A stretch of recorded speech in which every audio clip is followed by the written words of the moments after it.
Hello everyone, welcome back to my channel. আজ দিনটা ছিল 9ই আগস্ট 2024 আর আমরা বেরিয়ে পড়েছিলাম সকাল সকাল একটা জায়গায় যাওয়ার উদ্দেশ্যে।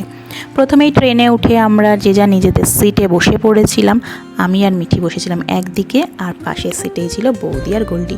আর ওই দেখো, স্টেশন ছাড়তে না ছাড়তেই এরা দুজন ঘুমিয়ে পড়েছে। তো আমি আর মিঠি কী করবো, তাই দুজনে বসে বসে এখানে বিস্কিট খাচ্ছিলাম। আর খিদেটাও খুব পেয়েছিল, কারণ আমরা সেই অনেক ভোরে বাড়ি থেকে বেরিয়েছিলাম, কারণ আমাদের ট্রেনটা ছিল সকাল 7:15-তে। আর বাইরের এই সুন্দর দৃশ্য দেখতে দেখতে কখন যে 3.5 ঘন্টা কেটে গেল দুজনেরই বুঝতেও পারলাম না। আর দেখো, আমরা আমাদের গন্তব্যে পৌঁছেও গেছি। ওহ, তোমাদেরকে তো বলাই হয়নি আমরা কোথায় এসেছি। আজকে আমরা এসেছি শান্তিনিকেতন।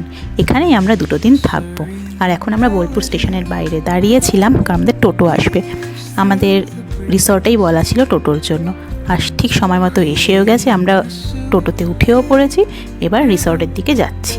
স্টেশন থেকে রিসর্টটা ধরো ওই 25 মিনিটের দূরত্ব, কিন্তু সোনাঝুরি হাটের একদম কাছে ছিল আমাদের রিসর্টটা। আর দেখো, আমরা রিসর্টে পৌঁছেও গেছি। এই রিসর্টটার নাম হলো সাজপাতি। সোনাঝুরি থেকে মাত্র 2 মিনিটের হাঁটা পথ। আর রিসর্টটায় ঢুকতেই মনটা খুব ভালো হয়ে গেল, কারণ রিসর্টটাতে এত সুন্দর রবীন্দ্রসঙ্গীত চালিয়ে রেখেছিল, কি বলবো।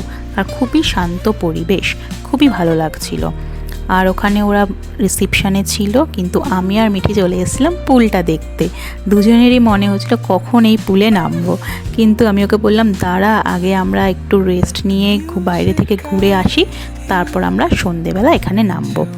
তো আজকে এই পর্যন্তই। নেক্সট পার্টে দেখাবো আমরা শান্তিনিকেতনে আর কি করেছিলাম। Till then, by.